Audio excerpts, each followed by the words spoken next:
Elena हमेशा शहर के बाहरी इलाके में पुराने लौह आश्रय की कहानियों से आकर्षित होती थी। जंग लगे दरवाजों और भव्य संरचना वाली इस इमारत को दशकों से छोड़ दिया गया था। अफवाह थी कि इसमें इसके पूर्व रोगियों की सताई हुई आत्माएं रहती थीं। एक शाम जिज्ञासा और मिथकों को खत्म करने की इच्छा से प्रेरित होकर एलेना ने शरण का पता लगाने का फैसला किया। वह ठीक उसी समय पहुंची जब सूरज डूब रहा था और जर्जर इमारत पर लंबी छाया डाल रही थी। चरमराते दरवाजे को धकेलते हुए वह ऊंचे ऊंचे रास्ते से होते हुए प्रवेश द्वार की ओर बढ़ी। जब उसने भारी लकड़ी के दरवाजे को धक्का देकर खोला तो विरोध में कराह उठी, जिससे एक अंधेरा सीलन भरा दालान दिखाई देने लगा।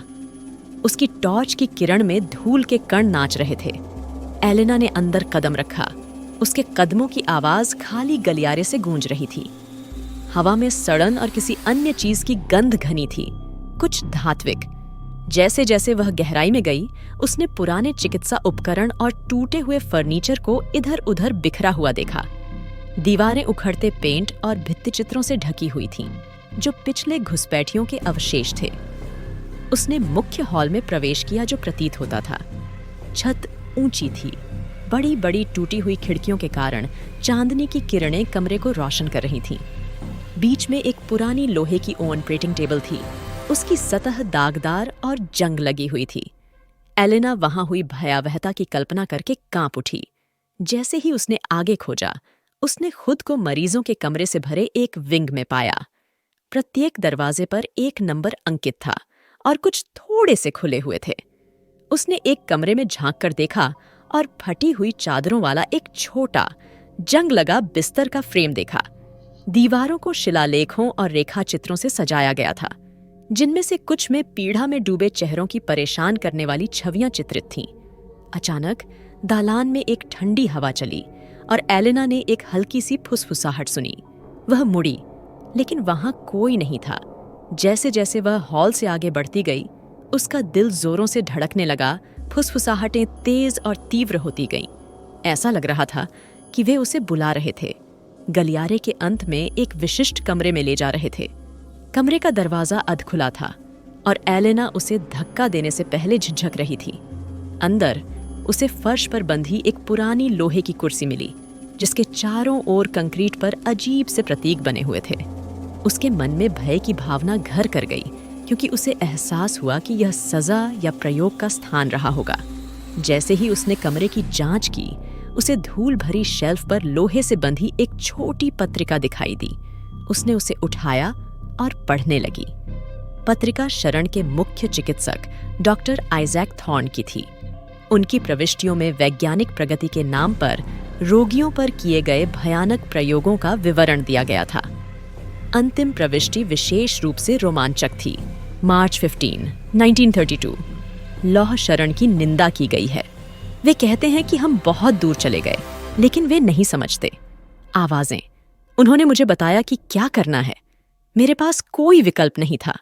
आज रात मैं अंतिम प्रयोग करूंगा। लोहा उनकी आत्माओं को बांध देगा और आवाजें हमेशा के लिए खामोश कर दी जाएंगी। जर्नल बंद करते समय एलेना के हाथ कांपने लगे। फुसफुसाहटें गगनभेदी हो गई थीं। पीड़ा भरी आवाजों का एक समूह रिहाई की गुहार लगा रहा था।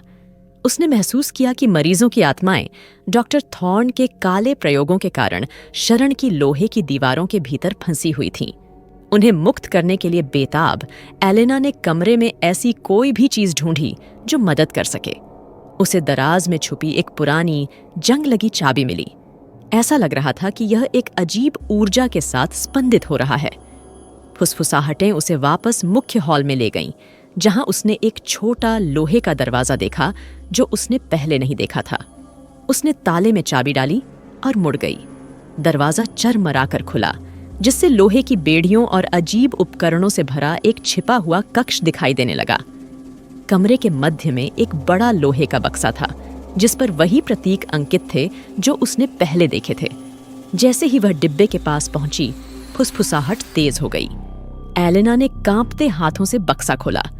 अंदर उसे लोहे के मुखौटों का एक संग्रह मिला, जिनमें से प्रत्येक पर एक अनोखी और भयानक अभिव्यक्ति थी।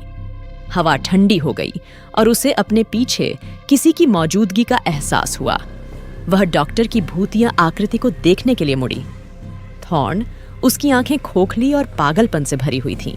आप उन्हें मुक्त नहीं कर सकते, उन्होंने फुसफुसाया। उनकी आत्माएं मेरी हैं। एलेना ने पीछे हटने से इनकार कर दिया। उसने एक मुखौटा पकड़ा और उसे जमीन पर पटक दिया, जिससे वह टूट गया।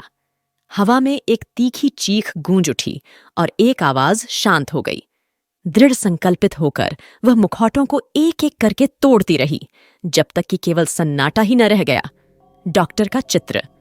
कांटा हवा में घुल गया और शांति की भावना शरण में बस गई। रोगियों की आत्माएं अंततः मुक्त हो गईं। थकी हुई लेकिन विजयी एलेना ने लोहे के आश्रय स्थल से बाहर निकलने का रास्ता अपनाया। जैसे ही भोर की पहली किरण क्षितिज पर फूटी, वह जानती थी कि शहर के प्रेतवाधित अतीत को अंततः खत्म कर दिया गया है, और उसने यह सुनिश्चित करने की कसम खाई कि शरण के काले इतिहास को कभी नहीं भुलाया जाएगा।